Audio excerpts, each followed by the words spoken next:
Hi everyone, my name's Lizzie Karen, and this episode is a compilation of all the episodes to date on Stonework of the Ancients. But in case you haven't seen any of my other videos on my channel, it's all about the many dream regressions that I've had throughout my life of a place called Tantal, otherwise known today as Atlantis. I've had these weird and very detailed dreams all my life, and I've always written them down in my notebooks. Well, sometimes I call them journals, but they were really mainly just for my day-to-day work activities. I'm retired now. I was an accountant, and so I've got stacks of these journals to go through. And I recently did some episodes that covered all the things that I'd seen in my dream regressions that relate to the stonework of the ancients. And so this is a compilation of all those episodes. In the episodes, you'll hear the explanations for some of the most mysterious of stone buildings and walls, etc. And towards the end, you'll be amazed by one of the small tools used. It is so cool. I really wish I had one today. But the one thing I didn't mention in the original episodes was why the ancients were so focused on building with massive stone blocks or carving directly into bedrock. The answer is twofold. Firstly, they had the tools and technology to do it with relative ease. And two, because of their longevity, they wanted whatever they built to last. And last preferably as long as they did. The pyramids are proof of the lasting power of their building techniques. Oh, as for the pyramids, in my dream regressions, my people built the original versions, but they were badly damaged in the deluge. The dynastic Egyptians did an amazing job of repurposing them and covering them in beautiful limestone. In my opinion, they get a lot of credit for that. Anyway, here are the episodes on stonework of the ancients. So there were many different stone cutting and building techniques in my dreams. The main techniques were, number one, direct bedrock carving to create structures, and they were using machines with technology to scoop out the rock, and that technology used vibration. Then there were the massive megalithic block cutting and building techniques that were using real natural stone, and it also used vibration technology. So this is the same technology for core drilling, same technology for slicing rock, same technology for cutting shafts, but some of them were different machines. Number three was megalithic polygonal block construction, and this was using artificial stone. It was like a form of concrete, but it was just like real stone. Number four is also a form of polygonal construction, but this is using stone softening techniques. But this technique was only used when we couldn't do it one of the easier ways, because it required a large amount of a type of sap from a particular tree and some white powder which came from bird droppings. Number five were prefabricated blocks, and these were just for temporary locations. So these were blocks that could be easily taken somewhere, put together in various designs, and when we no longer need it to be there, then they could be taken apart and taken away. And since we had the ability to easily carry these heavy items, it was quite a useful form of building because we did go in various places in my dreams. So I guess you could say it was a little bit like Lego. So those are the five main techniques. There were other techniques, and there were some techniques we were trying at the Institute that didn't actually work out that well. So this is the first episode, and we're looking at the types of places where the Tantals, aka Atlanteans, did the stonework. So first I'll list out what are the indications to show how likely a site would be to be worthy of the work of the ancients. And I must point out that the examples of types of locations that I will give are not necessarily sites I believe are of Tantal, but if there are any that I think were of Tantal origin, like Petra, I will indicate as such. So, preferences and purposes for a site. There was a very strong preference for building in places that are inaccessible.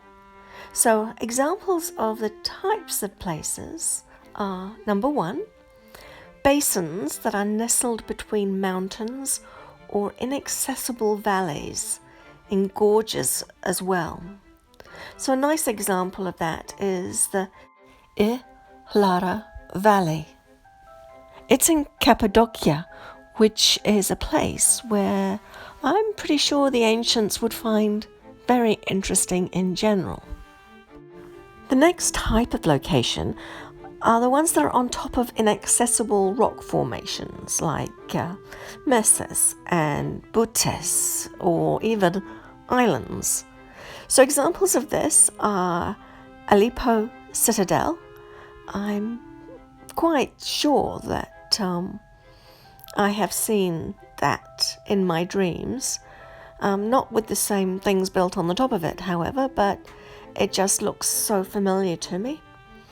Another location, as an example, is, I'm not sure if I can say this right, Fahara Butte. And another one, Baidacheng, which is an island. And of course, the perfect example for being hard to get to, Mount Liko. The third type of location is mountains. Mountains are either already flat top or can be flat topped, or should I say just topped, like Machu Picchu or maybe Table Mountain. The higher and less accessible, the better. So Machu Picchu is definitely one of the ones that I feel that the ancients had a hand in.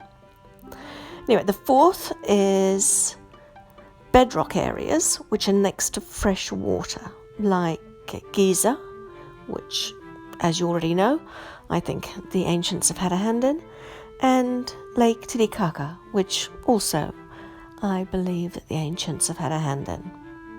As an aside, I found out something amazing about Lake Titicaca recently from my friend Roberto, who has been and spent quite a bit of time at Lake Titicaca, and I was telling him about some of my dreams, and it looks like we've identified a location between us. So I'll leave that for another episode, but I was so excited about it. But I'll get back to my proper episode now. The next type of location are the hard rock locations that are suitable for carving out whole buildings or carving buildings into caves, or like Petra or the Ellora caves or the Ajanta caves or even Lalibela or the Kailasa temple. And there's also the Eski Gumursla monastery, and I'm sure I did not say that right, but hey, they're all examples. Petra is definitely one from my dreams. The others, some of them look vaguely familiar, but I wouldn't like to say whether they were a direct influence of the ancients or not. Then, of course, there's the last type, which are regions where there's nice solid rock ground, which is suitable for underground construction. So the kinds of examples would be the Serapeum of Saqqara, or maybe even Derinkuyu. But I suspect that most of these sites are yet to be found because they're very well hidden, are the ones that are underground. Okay, let's quickly talk about what isn't the work of the ancients. Right, any kind of brickwork, not the ancients. Any small cut rock blocks, definitely not the ancients. Any badly fitted blocks, definitely not the ancients, unless it's inside a larger construction project and used as fill. Then there's the massive blocks that are not cleanly cut. They're not the ancients, but they could be using partial knowledge from a previous time, like Stonehenge. And then, of course, there's the big round rock balls. And sorry to tell you this, guys, but they're natural. They're not the ancients. Another thing is obelisks. If you see obelisks that are ridiculously large, made completely in stone and of a hard stone, all one piece, that was the ancients. Others may have carved into them at some later time, or should I say scratched into them, but the actual obelisk is likely to be from the ancients. Same with the giant statues or the giant boxes. If they're high on Mohs scale, they're likely to be of the ancients. In terms of things like inscriptions, if it isn't obvious when you see the kind of inscriptions on them, they probably weren't the ancients. So if the people making the inscriptions had trouble making the inscriptions, they really did not make the actual statue. So if inscriptions are scratched in, they are not the original manufacturer, let's say. Okay, so back to building projects. The first of the great building projects was Tantal, obviously, Atlantis. Its location was chosen because it already had naturally suitable terrain, and the buildings were block construction, and the blocks were cut mainly from the bedrock where the canals were cut out. The blocks were megalithic in size, and only the most beautiful white, red, or black blocks were used. They were mainly white. All cutting at this time was done with machines, and I will definitely do an episode on the machines. It's included in episode number... well, it's coming anyway. As for the sites for the university, they would be chosen not just as being a good location for the university, but also if the rock is suitable for direct carving. So examples of this are Thebe and Neb, which are 100% just buildings cut out of the bedrock. The sort of thing that you see in Petra. So that's a good example of the way it was done. Other sites where it's cut into the rock are those that are sunk to ground level. And the reason for this technique is because it's easier to fill the area and then cover it up than to put plants over it, and no one would ever know it had ever been there. The university called Peosa, which is the Institute of Water, was built this way. So it was sunk into the ground. We did not tend to build anything close to the coast. I mean, there was exceptions, but we did favour lakes and rivers. They were always good to build near. So, next subject. Why were specific techniques chosen for particular sites? Well, if a site was considered to be permanent, then the building techniques tended to be directly into rock, or if this was not possible, then using massive stone blocks. If a site was considered temporary, consideration and thought went into how it might be dismantled at a later time. The preferred technique used prefabricated blocks that were a byproduct, let's say, of other rock cutting techniques. We hated to waste, actually, anything or leave rubbish behind. So that includes the remains of our cutting activities.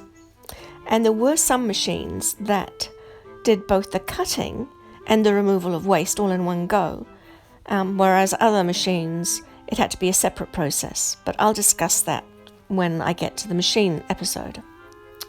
So now onto the subject of why the permanent versus the temporary locations.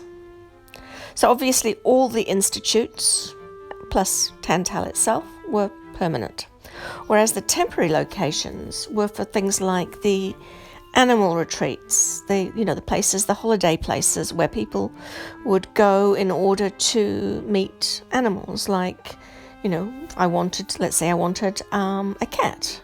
That's one of my other episodes, by the way. I'd go to a cat retreat and I'd spend a lot of time there until a cat chose me. Anyway, that was one of the temporary locations. The other temporary location was for the watchers, and that was obviously temporary as well, because quite often a watcher location would be moved. It would be taken away and put somewhere else. And there were plenty of both of the animal retreats and the watcher locations, and they were all around the world, mainly in the temperate zone, but they were still in all kinds of places. So the preparatory techniques for the permanent and the temporary were essentially the same. Before any building was done, a site would be assessed for stability. It would then be flattened. Sometimes this was a relatively small job, whereas other times it was done on a massive scale. For example, the removal of the top of a mountain or the flattening of a plateau. So a small job would be one where there is a natural rock, like I'm going to use the example of Uluru because it's in Australia and everybody knows it. So that would have been the sort of place the ancients would have loved. But they would have flattened the top, and then they'd have built a temporary facility on the top of it. So these places are called mesas, or I think buttes, and they were the ones that the ancients really liked because of their strength. They tended to be of harder rock because any soft rock that was around them had already been eroded by whether it's water or sand or wind or whatever. So most of the work was already done by nature. So preparing these sorts of sites was great, and they were really hard to access. So an example of one that I believe is of Tantal origin is Aleppo. It really looks like one from a dream regression I had. So I have a very strong feeling about Aleppo. I hope to go there one day. Anyway, a bigger job would be a large plateau or taking the top of a mountain, as I said. And the machines for this sort of thing were enormous. But I think it's better I just come to that later in another episode. So after preparing the site to be flat, a plan would be laid out and then indentations cut into the rock for seating the key blocks. This is not so obvious on the permanent sites because there are big blocks sitting in the indentations. But where a location was used and then the blocks removed, the resultant indentations in the flattened base are very obvious. It should be easy to find old abandoned sites based on this alone. But there won't be any remains of any kind there. The ancients were very thorough about cleaning up after themselves. If there are any sites where blocks or temporary blocks exist, so these are the prefabricated ones, that basically means that some disaster struck before the blocks or the buildings that the blocks were made up of, that the buildings were made up of, were dismantled. So the only example I can think of in terms of this is Pumapunku. Have I said that right? It's pretty clear. They've got the prefabricated blocks that I remember, and they're just strewn around. They would normally have been taken away. So it must have been something terrible happened. But this time, we're going to look at the specific building techniques. First of all, we're going to look at the polygonal block construction techniques. So here we go. Polygonal block construction was one of the easiest and strongest ways for building things. It was very good in areas with a tendency for earthquakes. I've already spoken about ground preparation in episode 1, so I won't repeat it. But once the area to be built on was prepared, the ancients had a choice of several ways of actually building on the site. But I will describe the typical approach for the polygonal masonry, and other possibilities based on this will probably become quite clear. So often we would start with some random, very large boulders, shape them a little for the right look and to ensure the sides would be a goodish fit next to each other. So imagining them lying in a straight line for where we wanted them to go onto the already pre-prepared ground. So as we put the first boulder in place, it would become the starter for how we had put the others in place.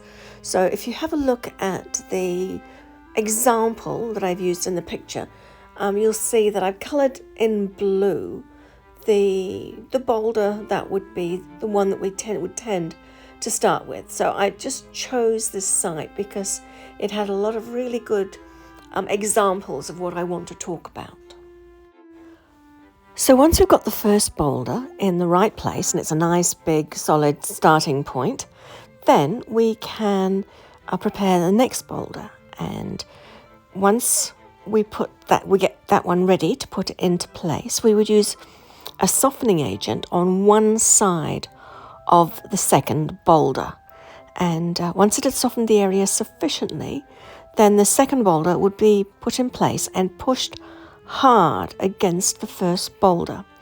Any seepage from between the boulders would then have to be scraped out.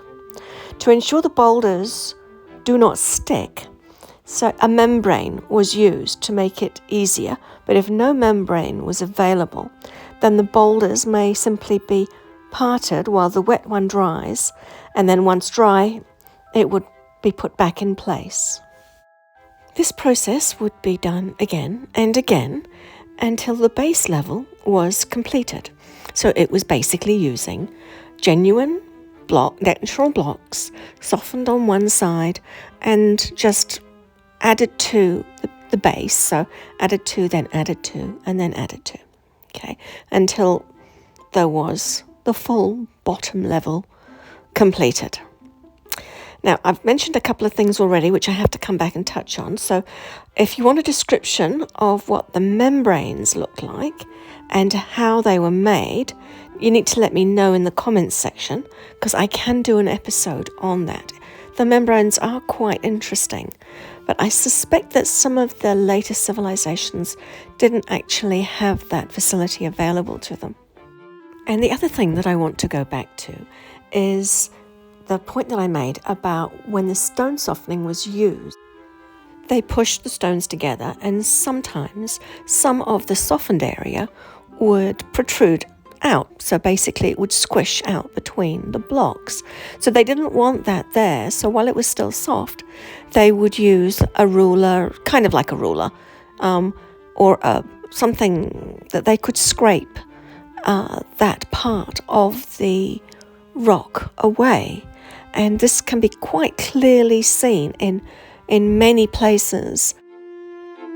So we've talked about the ground level and how it is essentially using natural rock. But as I mentioned before, there are other methods that it could equally have been done using the manufactured rock. Anyway, the next levels going up were usually a combination of natural rock and manufactured rock, with the manufactured rock being made of the same components as the natural because they came from the same source materials. So what to call the manufactured rock? Well, I'm not a geologist, and I really know absolutely nothing about this except for what I see in my dream regressions. So I may use incorrect terms. I tried to look up the correct terms, and I came up with the term geopolymer or concrete. So if I'm wrong about what to call it, Please let me know in the comments below. So just to make it easier for me to describe, let's just assume that the next layer will be the manufactured rock. But in reality, it was probably a mixture of natural and manufactured. Okay, so from there we would use the pre-ground rock mix.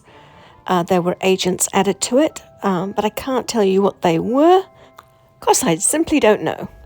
Anyway, it ended up being much like concrete, but it didn't need mixing, not like concrete needs mixing. In my dream regressions, we used the membranes, so I'm going to have to describe the technique using the membranes because I didn't in any of my dreams do it without the membranes. So please forgive me for having to use that particular technique because I just don't know any better really. So we had these membranes and they looked like rubber balloons, and we used those to hold the mixture in place. And once we'd put the mixture in, water was added, and we also used flat boards to achieve a desired shape if necessary. And the whole block might be artificial, or it might be a combination of the wet mix with some dry rocks, which could be put in to fill out the center part. That made it quite a lot quicker and less effort. But there was a downside. It was not as strong, and so it was very, very important to ensure that the fill, the rocks, the dry rocks that went in, did not touch any of the sides, including the bottom of the artificial block, because that weakened it even more. So in order to make sure that the rocks inside the new block didn't weaken the structure, that is by touching any of the sides or the bottom, then slats of wood would be temporarily inserted into the newly forming block creation in order to keep the internal rocks away from the sides. So once the block was sufficiently dry to retain its general shape, the membrane would be cut just at where it was necessary, where the wood was, and the wooden slats would be pulled out. Because they were removed before the block had fully dried out too much, the mix had the opportunity to be backfilled into the area. Sometimes this left nubs sticking out where the residual wet mix had come out of the area, and sometimes it left like a hole, an area going inwards. So sometimes you see bits sticking out, and sometimes you see areas where it's sticking inwards. The mixture had to be perfect. Too dry and it crumbled over time, and too wet meant it wouldn't solidify, and we had to drain the blocks by once again cutting into the membrane. This doesn't happen very often, but it may have occurred more frequently by people who were not good at getting the mix just right. So that would be when they're using a technique at a later time maybe, and they were working using residual knowledge that they had. So I'm just guessing on that front. So based on what I've just been telling you, there were two ways that a block might end up with some strange nubs sticking out of it. Sometimes they might be removed or flattened before they became fully dry, and other times they were just left as is. There was another technique that involved stone softening, but it wasn't used very often in my dream regressions. But once again, that means that there's more than one way of doing it, and hence I explained the preferred way first. So now I will address the alternative way, which is, in my opinion, quite a bit more effort.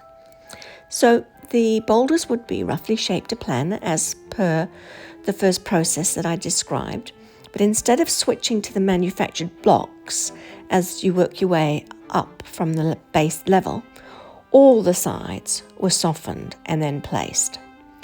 The softening agent I can tell you more about because I do remember about this in more detail. It was a special solution of a tree sap and bird droppings. So this was, as I said, a lot more work in several respects. So it required a lot more of the softening agent, and this was a time-consuming process to prepare it. It required every side of a newly placed boulder to be softened. So they were, one side was softened, it was placed tightly against the starter block, then it had to be removed, dried, and then the next side of that same block had to be softened, placed, made sure it was pushed tightly, removed, then dried, and then the next side. So it was very time consuming, and it was much more tricky if the blocks were very large. Another aspect to how much work it was is that the areas between the boulders where the solution was on the boulder for softening, it would get soft and allow it to be pushed against the previous block to achieve a very tight fit. But this, as I mentioned earlier, sometimes resulted in an ugly looking squishy bit at the joints. So this area had to be flattened. It looked a lot nicer than the squishy stuff sticking out, but more importantly, it enabled the masons to check that the seal was sufficiently tight between the blocks. If they left the squishy there, they couldn't see if they'd actually made a tight seal or not. So that, in a nutshell, is the polygonal building process. The next episode, we'll talk about the standardized megalithic site construction rather than the irregular polygonal blocks.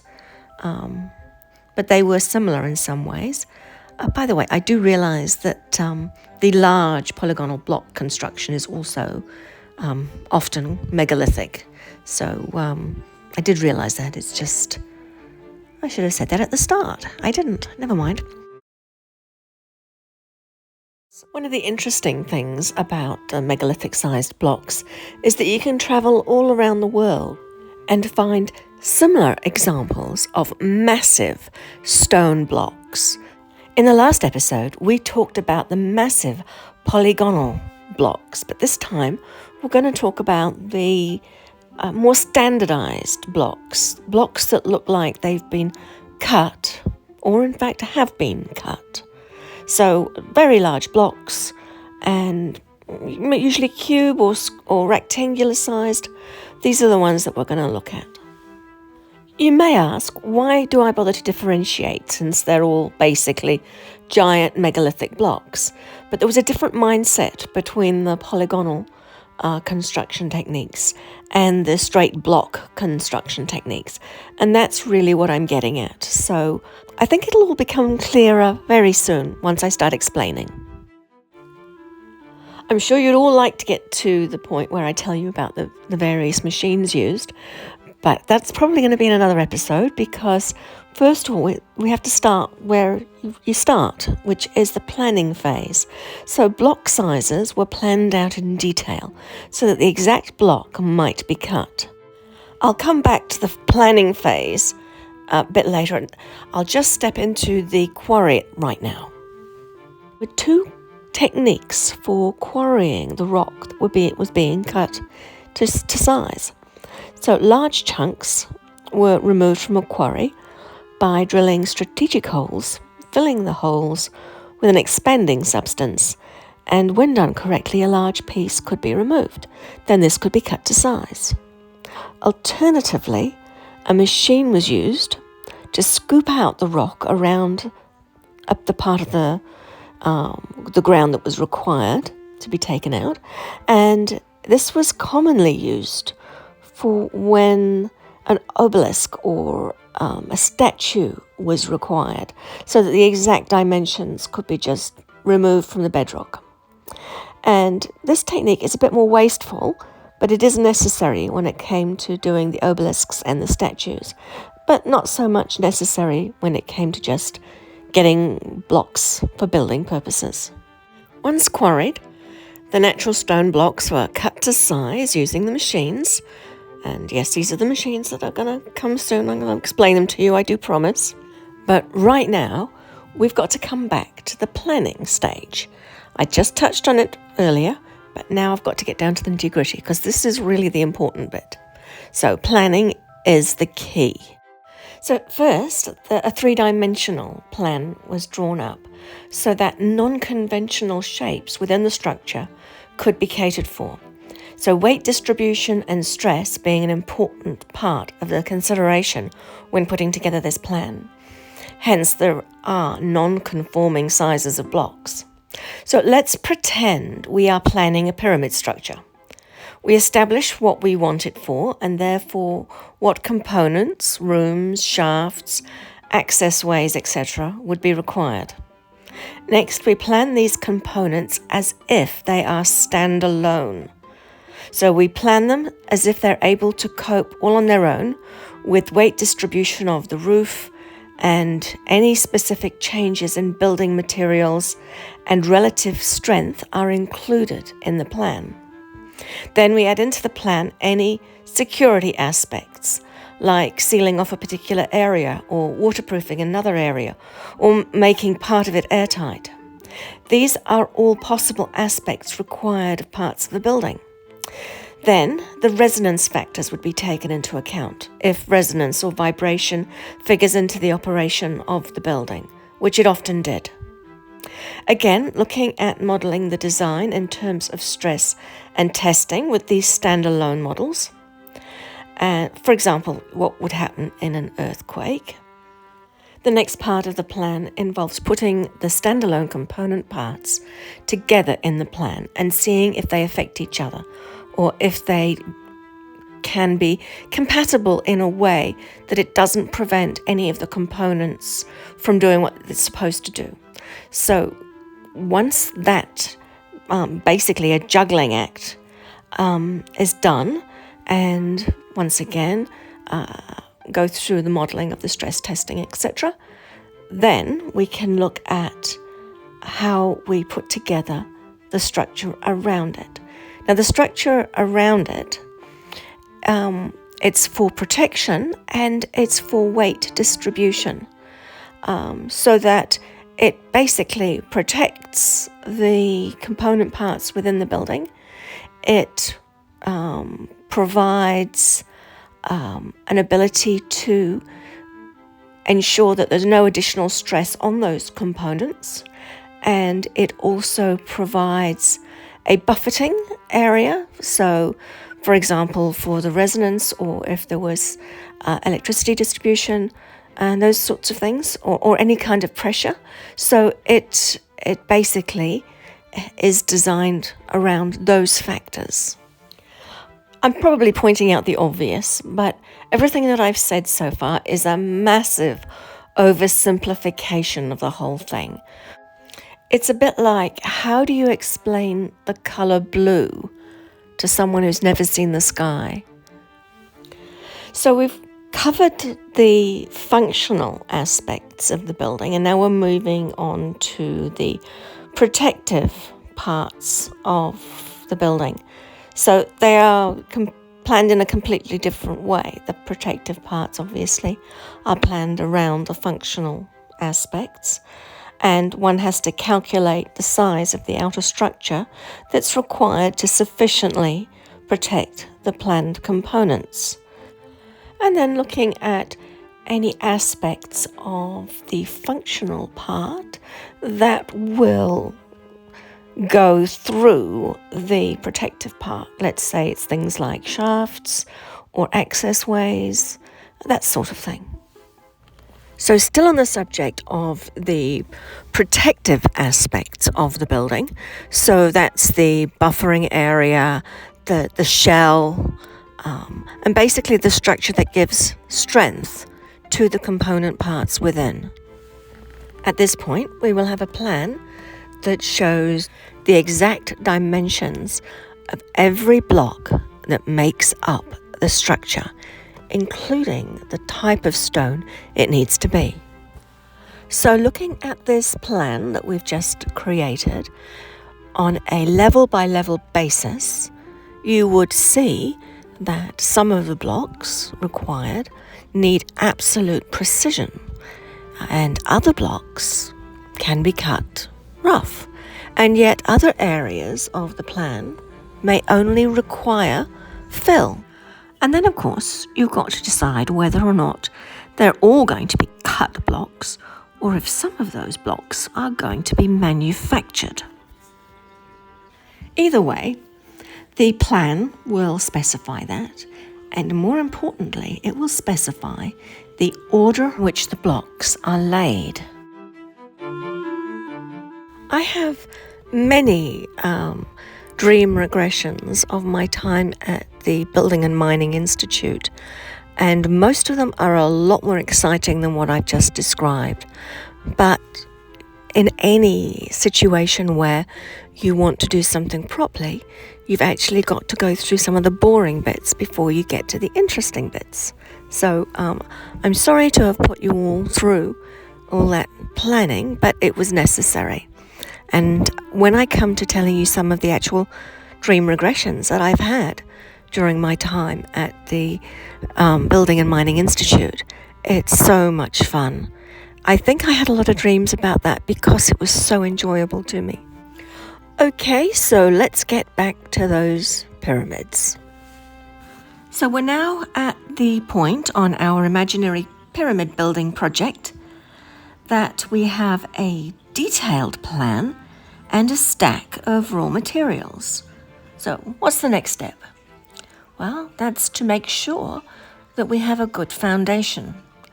I did actually cover this in the previous episode, and the same approach applies whether you're building with cut blocks or manufactured blocks. For the purpose of our imaginary building project, let's assume that we're going to have cut stone blocks on the inside, and we're going to have manufactured blocks as the casing for the pyramid. So in terms of the foundation, as I mentioned in a previous episode, we've got to have a nice level bedrock base or a very good foundation, a solid block foundation. And of course, as I also mentioned in a previous episode, indentations which give extra strength to the blocks so they've got a nice place to sit in. So once the blocks are cut and transported to the location for construction, the next problem is how to ensure a tight fit. Assuming the blocks are cut to the right size or approximately the right size, then fitting them together should be straightforward. But the ancients wanted the fit between blocks to be incredibly tight. So they needed for each block to go through a very specific process with each of the blocks that they were going to be placed next to. The concept is similar to what we did with the polygonal, but this time it's vibration that is used instead. As each block is placed, they used a machine to create a vibration at a certain frequency which would stimulate the areas they were touching to essentially get the blocks to sand each other down until they were a perfect fit. And of course, dust, etc. would have to be removed and the block then put back into its final position. For the blocks that were manufactured, which in the case of our imaginary pyramid, they are the casing stones, then the process that would apply to them is very similar to the one I described in part 2, when we discussed the use of membranes as a repository for the liquid mix that would then harden and become the manufactured block. The next most important part of the building process is the lifting of the blocks. But as this is becoming a very long episode, I'm going to have to put that into another episode. But needless to say, there were techniques for the lifting of the blocks which made that part of it relatively easy. So layer by layer, the stones are fitted into place. Some cut stones with a precision tight fit, others rough cut blocks, others manufactured blocks, and yet others just some rough fill for the center parts. So in terms of the next episode, I'm going to address the final parts of building our imaginary pyramid and discuss the machines required and the lifting process at that time. But I must say that nothing was ever taken as chance when it came to building the buildings of the ancients. And once a plan had been put in place, it was adhered to. That is how they managed to get the perfect measurements, because they worked it out beforehand and they stuck with the plan. You may notice that I didn't get into any of the reasons or the measurements incorporated into the pyramids, except to say that the plan had to address all the factors that they wanted to achieve. And I will actually do some episodes, separate from Stonework episodes, where I talk about what the pyramids were actually for. I have touched on that in some shorts, so I've actually already told you roughly, in a generalistic sense, what they were for, but I'll get into some more detail in another episode, but that'll be way in the future when I finished off all this stonework stuff.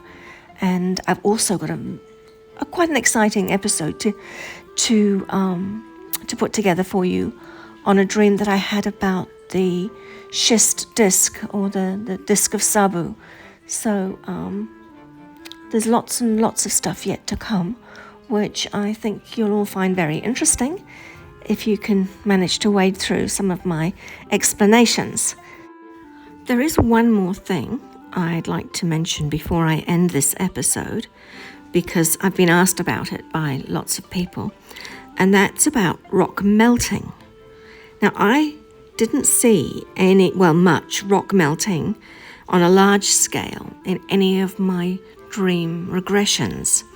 I only saw it on a small scale in the universities. But I do have some detailed dreams on glass production, if anyone is interested, and I thought that was very interesting. So let me know in the comments if you are interested in hearing about the glass production of the ancients. It's quite different to the way we do things. Anyway, that is the end of this episode on stonework, and it's kind of turned into an episode about how to build a pyramid, or a recipe for pyramid building. So let's get back to our imaginary pyramid that we were building, part 3. So we've got at this point a detailed plan, layer by layer. We've got some raw materials, and we are ready to start cutting the blocks and putting them into the right place according to the plan. So we all know how stone gets cut today, and the way the ancients did it in my regressions was nothing at all like that. So describing the machine, so the stone cutting machine wasn't particularly big. Think of a tape measure, a regular, normal, modern-day tape measure, and imagine another tape measure at the other side of it. So you've got 2 tape measures with the tape in between the retractable parts of each end of the tape measure. It's kind of hard to describe it, but trying to put it into the context of something modern, that's about the closest thing I can find. The tape between the retractable components was not curved, by the way. So now I'm going to try to draw the actual machine. So we've got the 2 ends that retract, and the tape, the flat tape in the middle. The things that look like spools hold the tape into place. You can just pull it to resize it, make it bigger, make it smaller until it's the right size for the block that you're wanting to cut. So the next thing we need is a rod. And you can see lots of different types of rods in the pictures in Egypt. But these rods had holes in them, like they were measuring rods.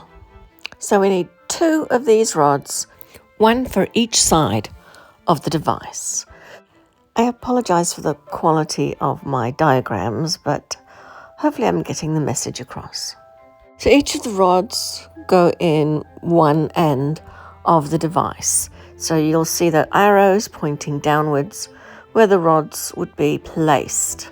And now you can see the rods in place. And of course this would be placed exactly on the block where the cut is required. Now all we need to do is tell the device to start cutting. Do you remember in a previous episode I mentioned the strange watch kind of devices that look like flowers that I had on my wrist in my dream regressions? Well, these were used also for controlling devices. I couldn't find any graphics suitable, so using just a general graphic with a general kind of watch face, but it basically gives you the idea of how the items were controlled. So the device would be activated using the watch, which meant that it would start to vibrate. The vibration was at a frequency that would allow the rock to be sliced as if it was a piece of butter and the device was a hot knife. So at the end of all this, you've got 2 pieces of rock now instead of 1 piece of rock. So all you have to do is remove the device and move on to the next one. If you want to get fancy and complicated in what you're cutting, let's say you want to cut an L block. The rods had the ability to pin the device so that it would stop at a certain point on both sides, enabling a block to be cut down to a certain point, turned over, and then cut again to that certain point, and a part of the stone then removed, creating an L block. Pin that was inserted into the rods to essentially make sure both sides cut to exactly the same level looked a little bit like an ankh without any arms. But since I couldn't find any graphics of ankhs without arms, I just used an ankh graphic, so you'll just have to imagine that it didn't have the arm sticking out of it. So when it gets slotted into the rod, it just sits there and it stops the device from going any further. As an aside, has anyone noticed the hats of the ancient Egyptians? Some of them have a weird-looking proboscis thing sticking out of them. So I've put a couple of pictures that I could find up. And the proboscis, it looks as if it's part of the mechanism of the device. It's almost like the ancient Egyptians found a broken one of these devices and used a part of it because it was maybe recognized as being from the ancients and used it as one of their hats, which is cute but weird, I think. I'd love to see one of those hats in person so I can verify that it really does look like the internal bits of one of these mechanisms. That would be so cool. And I guess it's another reason I really want to go to visit Egypt, because I can't help thinking that a walk around the museum there, I could see a lot of things that I recognise from my dream regressions. So you may ask, so did it only cut relatively small blocks? No, we could cut some pretty big things like Al-Nasr. I'm not saying that right. Al-Nasr in Saudi Arabia looks exactly like one of the giant boulders that we were able to cut. Obviously, the device was stretched a little bit wider and we had to go a lot higher, but it worked in exactly the same way. So now let's move on to levitation. Now, you might wonder why I have combined the episodes of simple stone slicing with levitation. And that's because the devices had certain similarities to them. The first similarity being that before being opened up and used, they looked simply like very small scrolls. You see pictures of these devices in many museums that have got Egyptian artifacts. I just went to the Met Museum because the pictures that you can get there are public domain, and I couldn't find any pictures of this sort of thing on the app that I'm using. I'm using Canva for most of my graphics, so it mostly does what I need, but every now and again I've got to go to a museum and find some public domain photos in order to fully show you what it is that I'm trying to portray. So those weird cylinder-looking things that the statues are holding are what are called rods of Horus.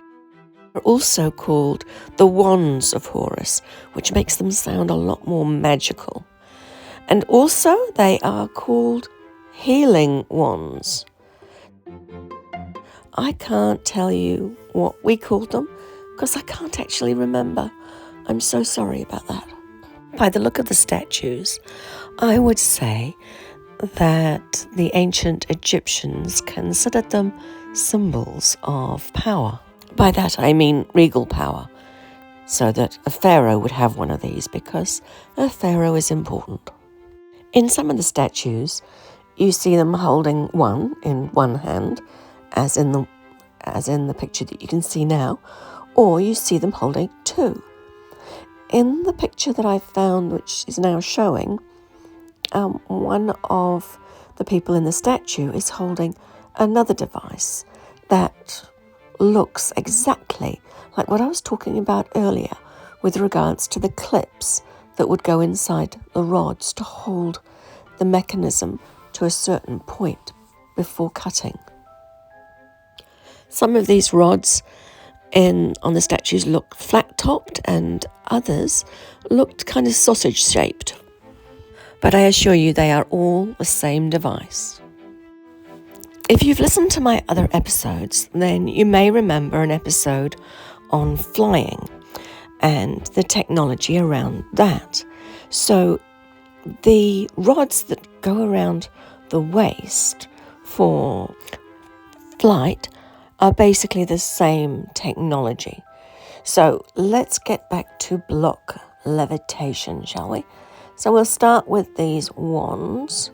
So they actually open up in much the same way that the rods that we saw for the cutting actually work as well.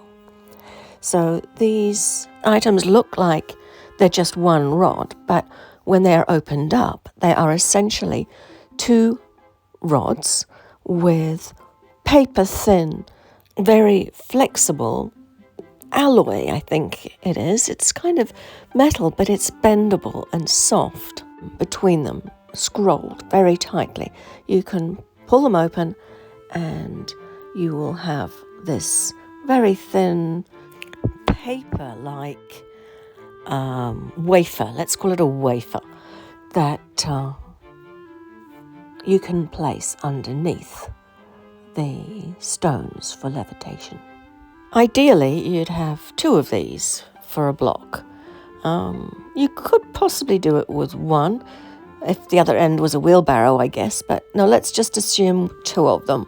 So we've got two of these items and we've got a block and we're going to lift it. So the first thing is to get it underneath the block. So it has to be lifted and slid under. So a crowbar kind of device is what's needed for that purpose. And the crowbars that we had also had a bit of technology in them. So as soon as you got the end near, you could just basically lift the corner up and slide the wafer with the rods under it. The crowbar device that I put in the picture is pretty close to one of the types of crowbars we had. There was another type which was just a long bar with a very gentle curve, but the end of the bar was very, very, very thin and yet incredibly strong. So these fabulous crowbar things were used for the initial lift in order to get the wafers underneath the blocks, and then for later on, when you've got the blocks into the right position, for placing them down gently and retracting the pieces of wafer. The technology has a few complications. The parts of the case which the wafer scrolls up into and lives in, they can sit on the end of each end of the wafer.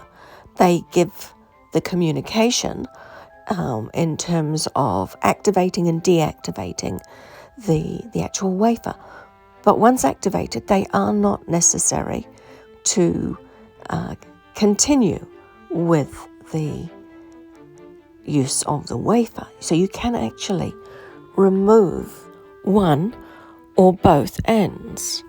But the problem with that is that it'll just keep doing what you actually asked it to do before you removed the ends, because you have no way of telling it now to go up higher, go down lower. All you have is it levitating to a certain position. And that can be fine in certain circumstances, but that's not always what you want.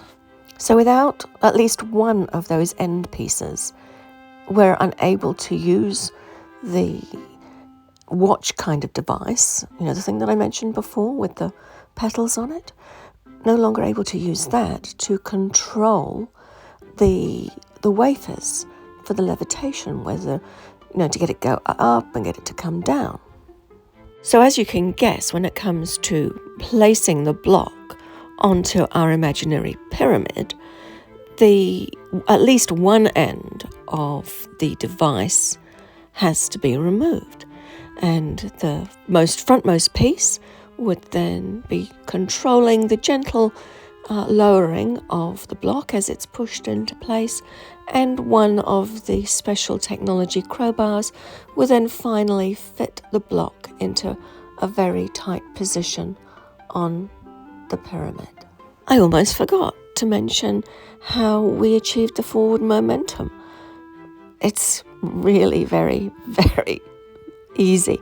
You just push it. So all it took was somebody walking behind the block, like I'm just taking my pet rock for a nice walk. Okay, I think that's pretty much the nuts and bolts of the levitation. I can't think of anything else to tell you which isn't getting really, really complicated. But I can share with you a really interesting regression that I had when it was towards the end of my life, when I was spending time in Egypt. And I noticed that one of the Egyptians had some of that wafer. They didn't have either of the rods that the wafer attaches to, and they certainly didn't have the watch device that was used to control it. But they'd managed to work out how to make the wafer jump. So it was really amazing. They got two of these wafers underneath a block, and they managed to find that, I don't know how, must have been trial and error. They'd managed to find the right frequency. So they whacked the block really hard with what looked like a tuning fork. It made a ringing sound anyway, and the block just lifted. They pushed the block, and after about a few meters, it just came back down onto the ground. And so they just whacked it again, and it lifted, and they just pushed it forward a little bit, and then it came down onto the ground. And then they whacked it again, and it was very entertaining. They were smart enough to work out that they couldn't whack it while it was still in the air, or it would just go higher and then be out of their control. I guess that's the problem with residual technology, but it's still good to see initiative being used so that they could at least use a little bit of it.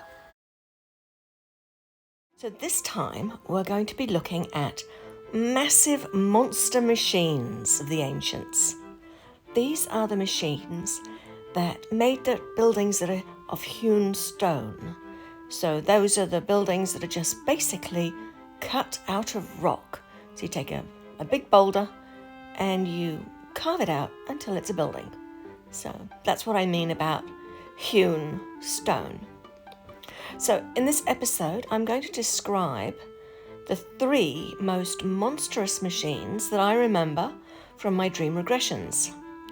Now, there are a lot of other machines, but these 3, they stand out because, well, they were the size of buildings themselves. And I will use some examples of real-world places that have the same look as the places in my dreams, and I'm trying to find as many places that match my dreams as I can. But some of the pictures that I include, it's only because they look similar to the one in my dreams. And I get most of my photos and videos, etc., from the app that I'm using called Canva. But let's start with the 3 massive monster machines used for cutting, drilling, tunneling, and carving stone and bedrock. The machines were created by Uran, who was the first leader in my regression history. It was he who would build Tantal, otherwise known as Atlantis. He did this before becoming the leader. He created the machines, and the ones that he created were what you'd call early versions of the monsters that I'm going to talk about today.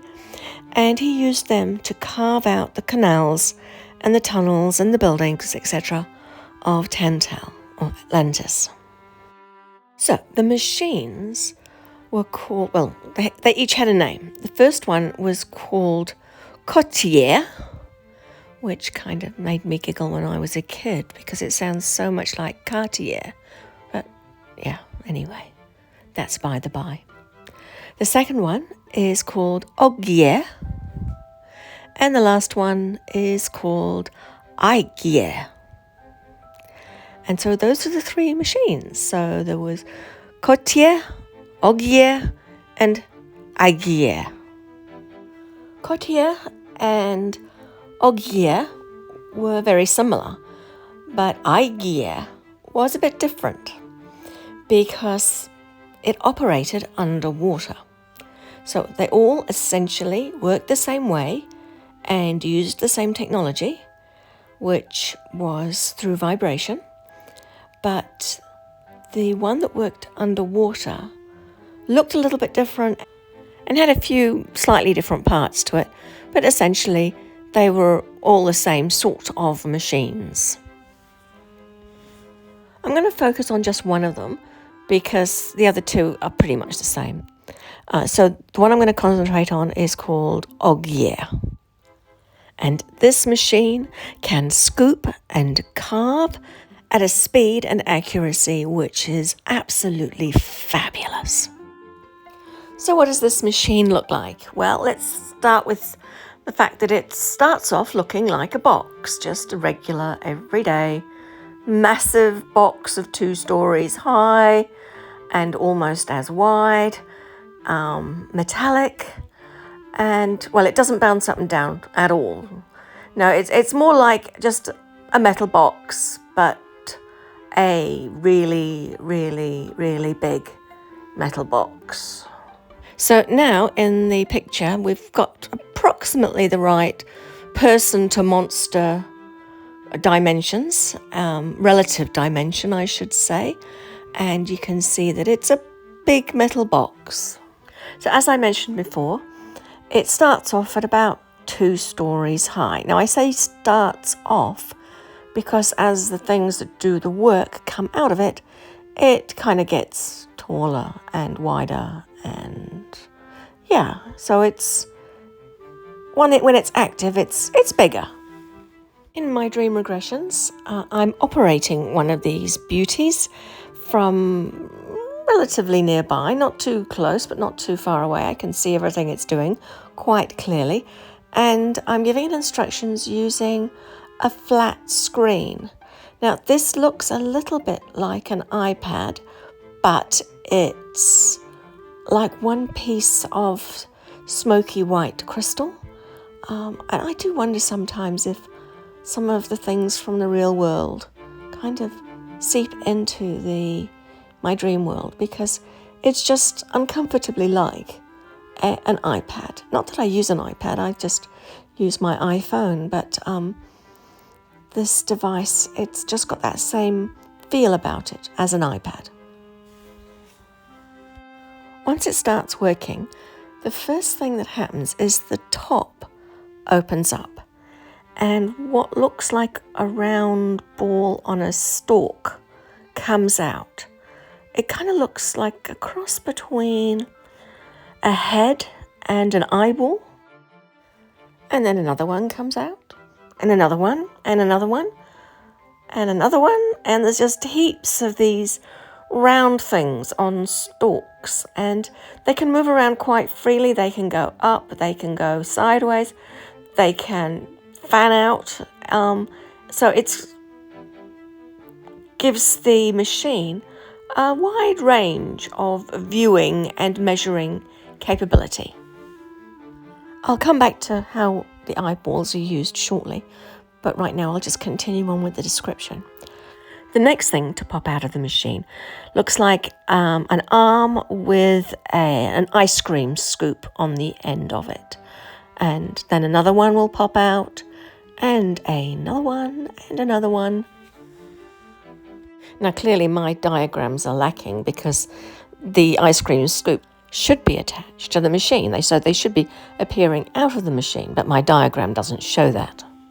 But when we rectify that by showing the various scoops attached to the machine, suddenly it looks very cluttered. So I thought I'd show you the arms and the scoops before I attached them. So what we've got is a mechanical arm with ice cream scoop hands, but all these different hands are a different size. So they're ranging from massive ice cream scoops down to tiny, weeny little ones. So let's talk about why I call them, or I say that they look like ice cream scoops. It's not only because they look like ice cream scoops, but also because they work like ice cream scoops as well. So when they're actually operating, it seriously looks like an ice cream scoop going through ice cream. And that's because the technology is using a form of vibrational frequency, which as it touches the rock, it makes it so that the machine can just go through it. And yeah, I just can't quite describe it. So it looks like there's a heap of these ice cream scoops, and they're all sizes, as I said, and they come out of the body of the machine as they are required. So they start scooping large scoops to get the shape right, and then small scoops, and then there's the flat-looking tools as well, used for creating and making a surface really flat. But it really is just a series of tiny little scoops that are so small that their scooping is too small to see. And the smaller the scoop, the greater the detail of the carving, and the smoother the results. Just as an aside, I imagine that if the ancient Egyptians stumbled across one of these things, they would just think it was a very large metal block.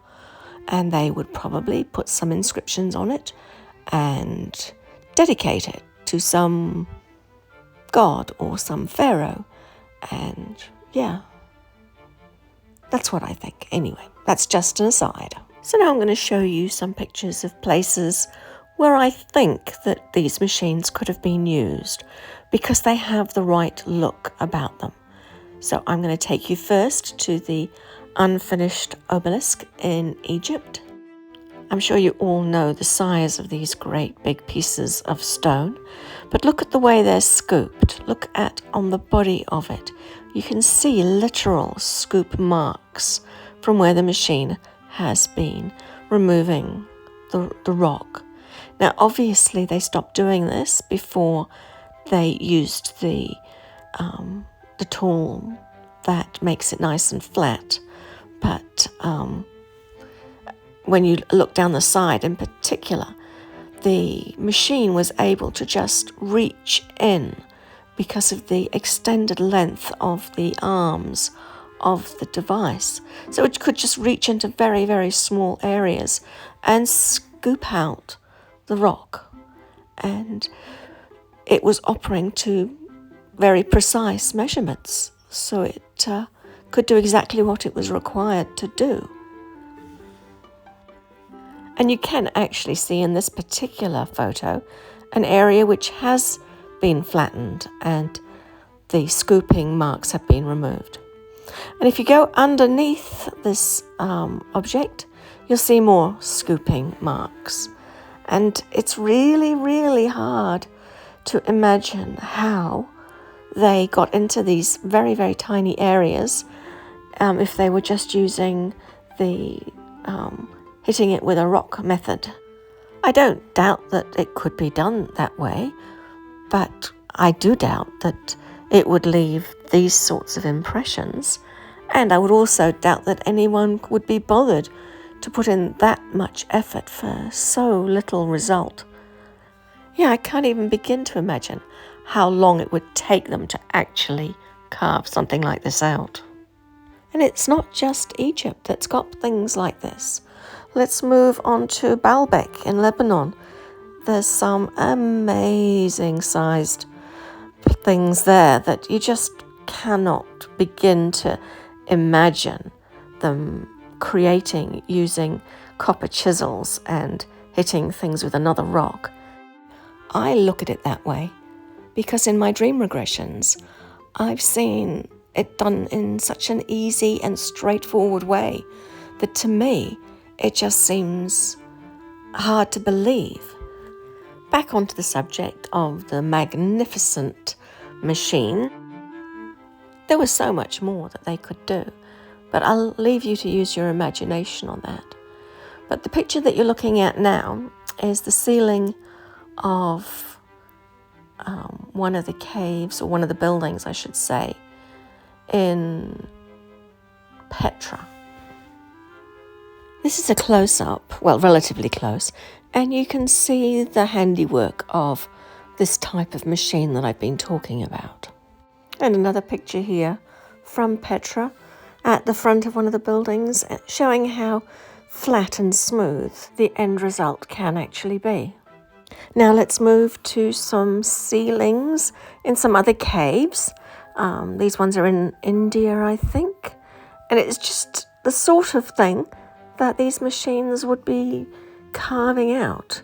I can't say if this was done by one of these wonderful machines, but it's just the sort of thing that the machine would in fact do. I'm showing you these ones from India with the intricate designs on them because of how complex it is to carve such a thing in rock, in solid rock. So remember, these pictures that I'm showing you now are of caves, real caves. And the design and the beauty and the intricacy of these places is the sort of thing that in my dream regressions we took absolute joy from designing and getting the machines to create these wonderful masterpieces. These are just so typical of the sorts of things that I've actually done in my dream regressions, and it was so much fun. It's just so hard to describe how enjoyable it is to create something like this.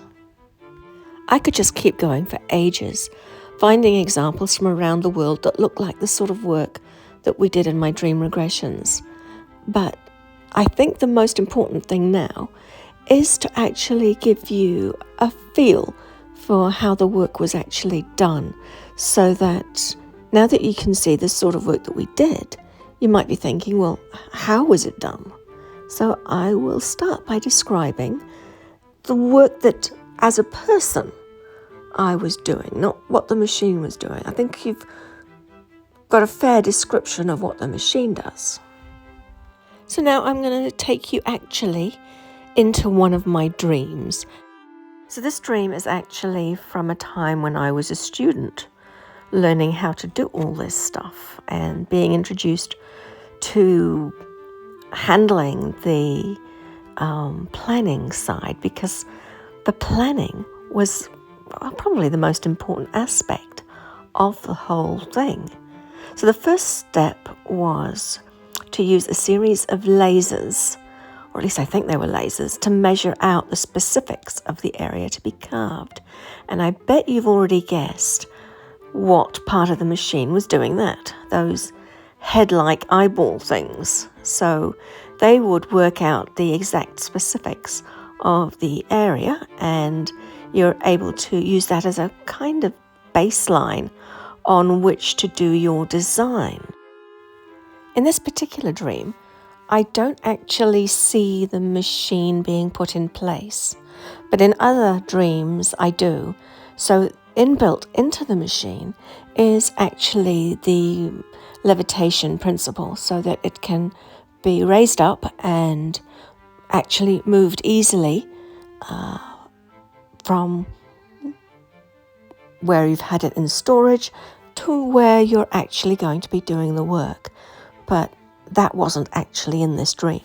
So I just thought I better just pop that in there, because you might be wondering, how did they get the machine there in the first place? So you've got your baseline. So what you have to do is use that with the crystal tablet to actually do your design.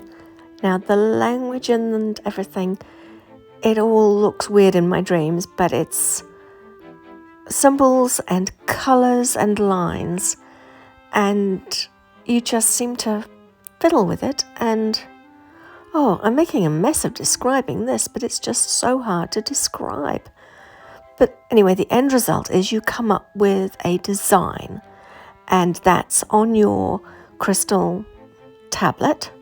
And when you come to do your actual work, you get the machine set up, as I mentioned before, and you start to apply the scooping principles based on your design. So you tell the machine to follow certain steps, and basically you could just leave it to it. But that didn't tend to be the case. People stayed with the machine as it was doing all this.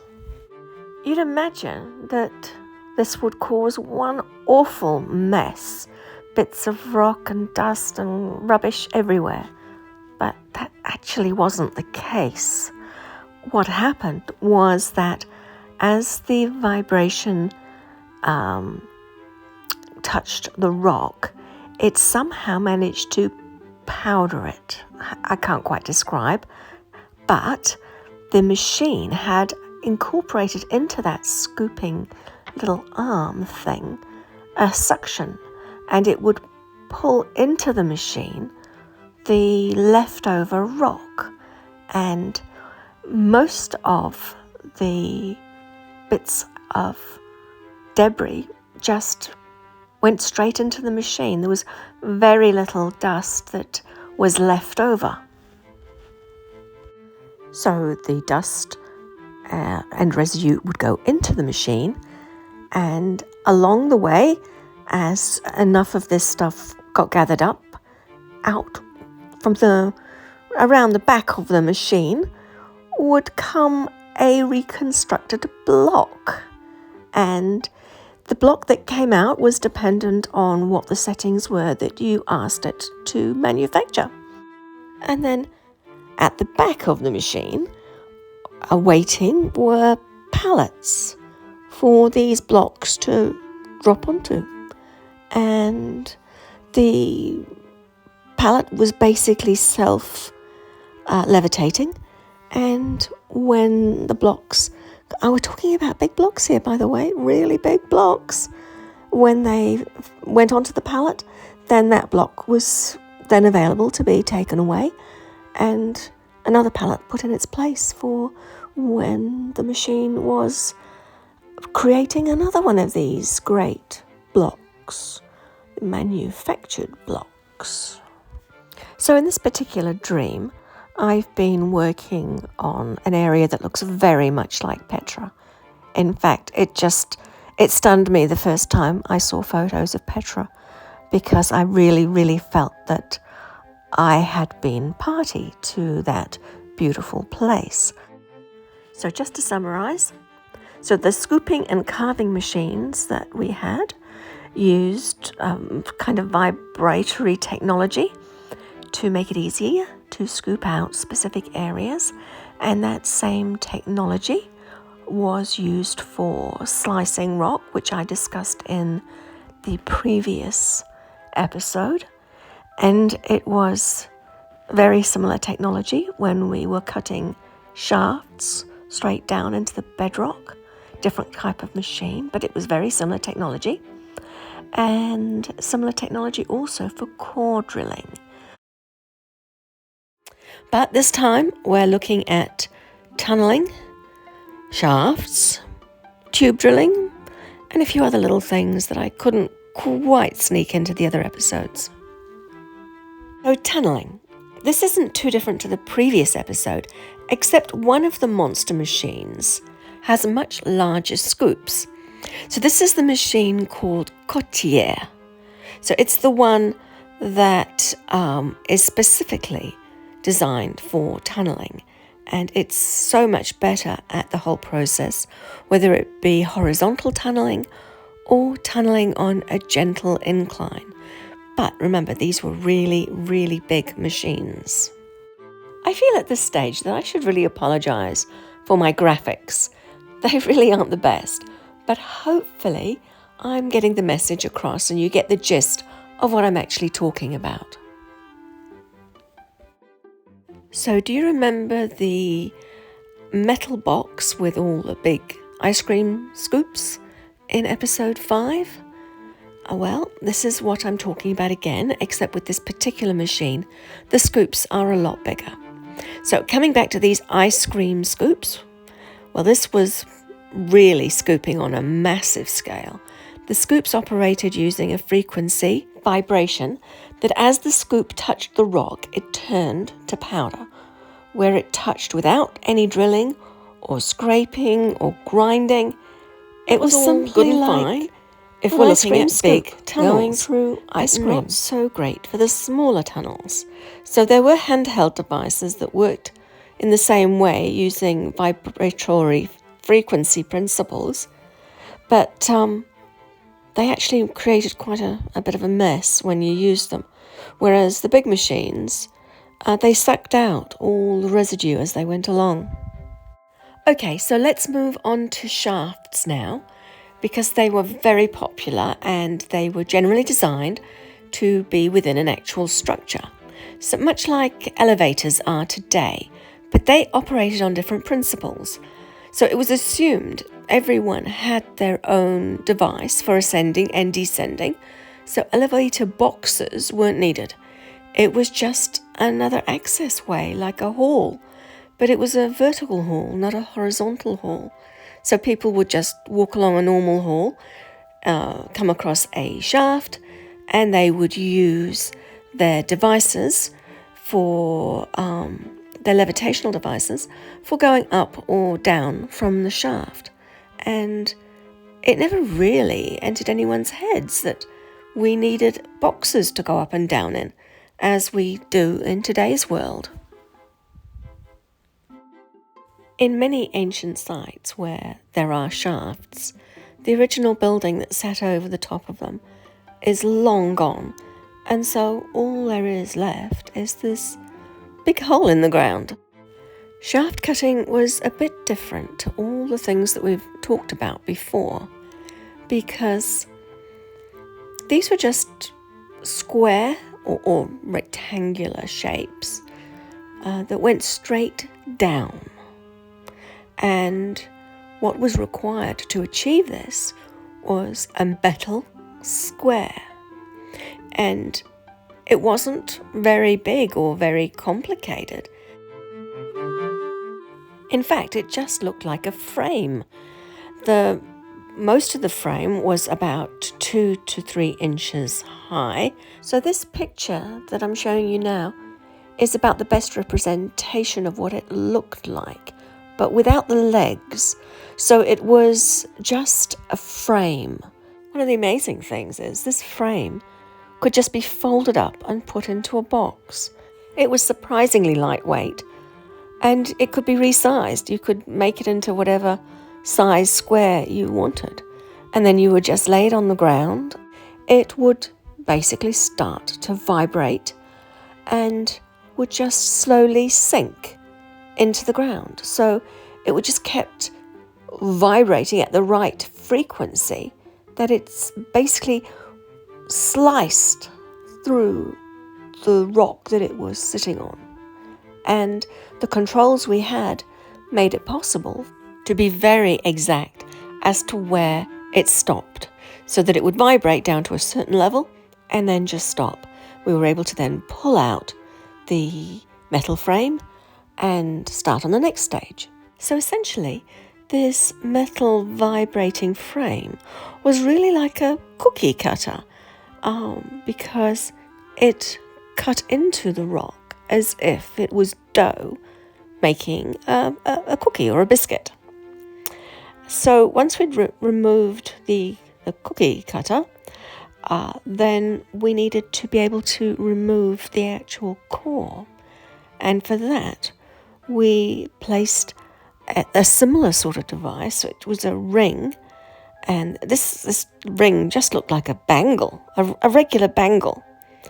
And it did its vibrational frequency thing to the same level as the shaft. And then we were able to just snap the core, the round core, the small round core, snap it out by just levering it quite easily about. It would snap off at the bottom and we would pull it out. So at this point, what we have is a shaft cut to the desired depth, but the rock is still in there. It's just an outline of a shaft.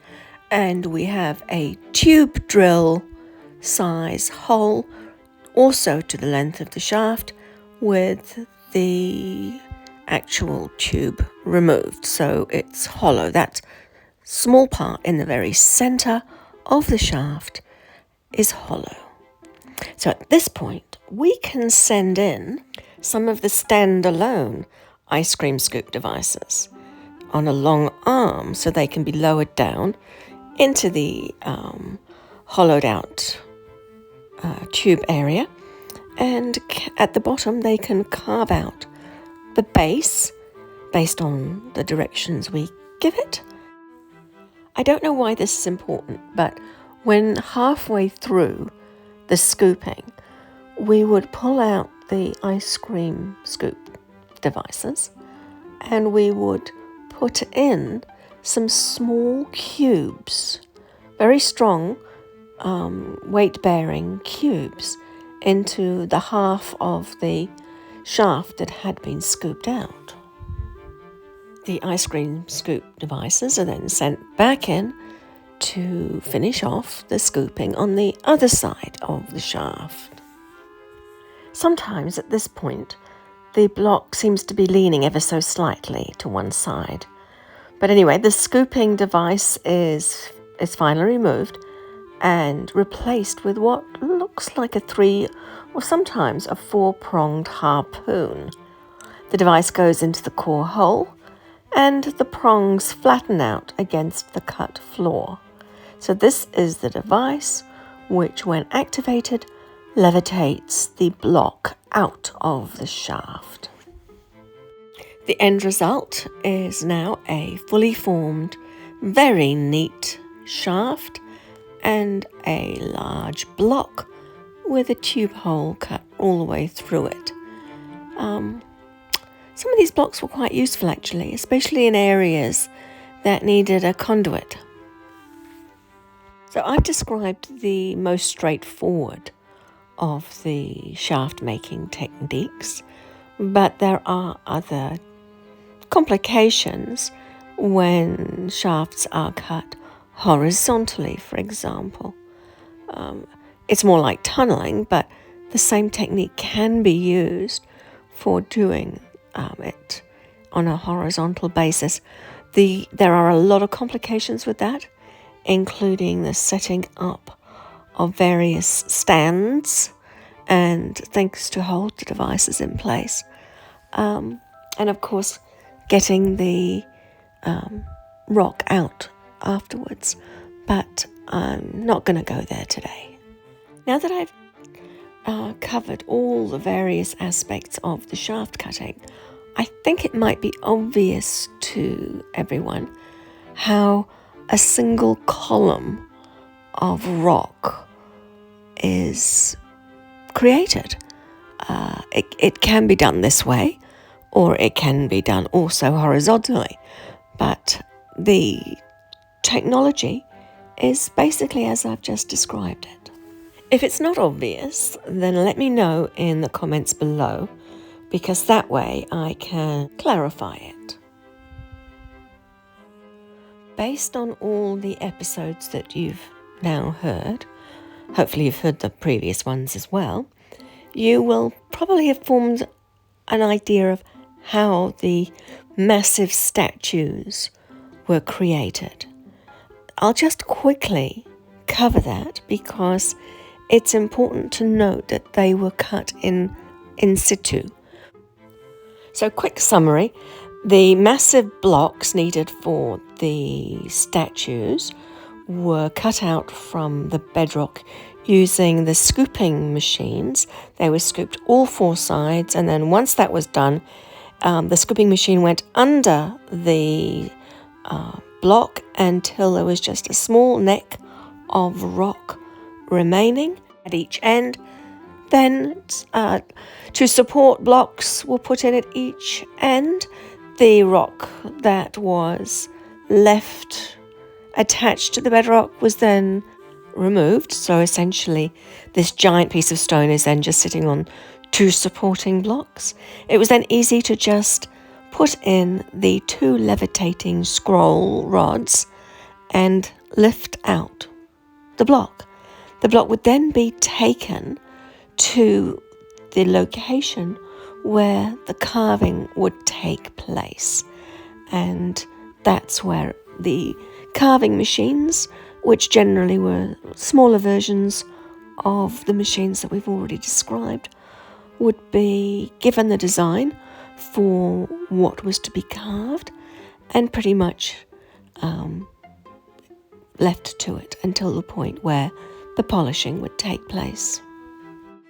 Now, before I talk about polishing, I just want to come back to the fact that in my dreams, my people would carve in situ. So that meant that the big block would be transported to the location where the statue was to be carved, unless, of course, it was being carved directly out of bedrock, and, of course, there the rock is already. But you didn't actually see, when the Tantal people were doing the statues, you didn't see massive statues getting moved because they were cut in situ. So it's really strange to see documents or hieroglyphs of statues being moved by the dynastic Egyptians. And that's because they didn't carve them and then move them. They found them and moved them. But it's clear to me, because of my dreams, that the statues were being moved in a picture like this. And you can see one of the people pouring down oil, I think it is, in order to make it easy for these statues to be moved on a sled. And isn't it amazing that they would actually not move the whole block and then carve it if they had the technology to carve it? Because it's risking the statue way more by moving it once carved than moving the block and then carving it. I mean, just imagine going to all that work, carving a statue, and then you start moving it and something happens and all that work has been for nothing. Isn't it much better just to move your block? And, if your block chips a corner off, well, you can work around it when you're doing your carving. But you can't really do anything about it if you're moving a statue.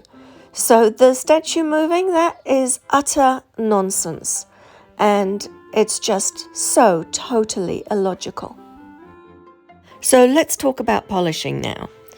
Whether it's a large one piece of stone sarcophagus or whether it's a beautifully carved statue of a person sitting or standing or whatever, if it has a high level of polish, then the fair chance is that the technique I'm going to describe next has been used on it. How would we get a really nice surface today? Well, I guess, let's say a piece of rock. We might grind it till it's nice and flat, and then we might sand it or use some kind of tool to just smooth it out a bit. But then what would we do? We've got a nice, flat, even surface. Would we'd polish it? Or even use some kind of polish on it? Using the tools that we've got today and the diamond sandpaper and stuff like that, it's still quite a lot of work. But it was quite different, the approach, in my dream regressions. I mean, you still had to do stuff, but it wasn't elbow grease required like it is today, even with the machines. So let's talk about my dream regressions and what I saw in terms of polishing, because once the great machines had done their work and you had an item, whether it be a statue or a stone box, and you wanted it to be really, really smooth and beautifully polished, a substance was applied to it. Now, this substance was slightly yellowish, and the nearest thing I can describe it to is honey. It looked very much like honey. So the substance could be just poured on. So if you were dealing with a straight, flat object, that's pretty easy. You just pour it on. But it could be applied other ways as well. Actually getting it on to the item was probably the most work involved in the whole process, because once the substance was on the stone item, all that was needed was to apply the vibration. And that could be done putting the item onto a kind of mat. But once the vibration was applied, it didn't really take very long, maybe 5 minutes, for the substance to do its job, and the surface was amazingly smooth. So all that was left over at that point was just some very, very fine dust. Here's where this technique differs from the techniques we would use today. So let's just imagine that we had made a box, a square piece of stone, and we wanted to polish it. But we hadn't made the surface absolutely flat. It wasn't perfect. But we decided to just go ahead and polish it anyway. We would put the polishing substance on it and apply the vibrational frequency. And it would be beautifully polished, but wherever there was a difference, like if we had a slightly incorrect gradient on one surface, it would just be a very beautifully polished incorrect gradient. Polishing was done not just because it looked nice, which obviously it did, but also it was believed that by polishing a stone item, it limited the amount of erosion that would occur on it. I'm not sure how true that was, though. So before I forget, there was one more machine that I hadn't quite squeezed in so far. And this machine there was quite a few handheld machines, but this one is just a little bit different.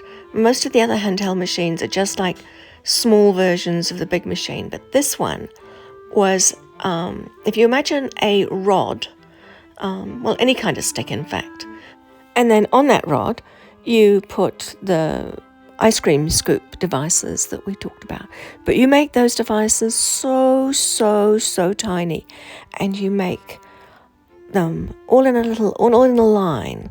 And so they're absolutely tiny and all in a line attached to this rod with a handle on it. And it's so tiny that you can't actually see these little tiny scoops. And what you end up with is this device whereby when you switch on the frequency and you take this device up close to a piece of stone, you can literally slice through that piece of stone with the device when it's vibrating.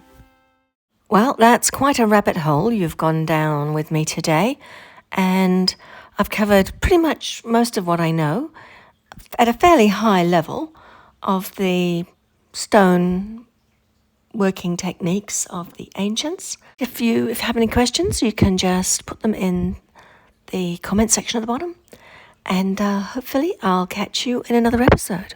Bye.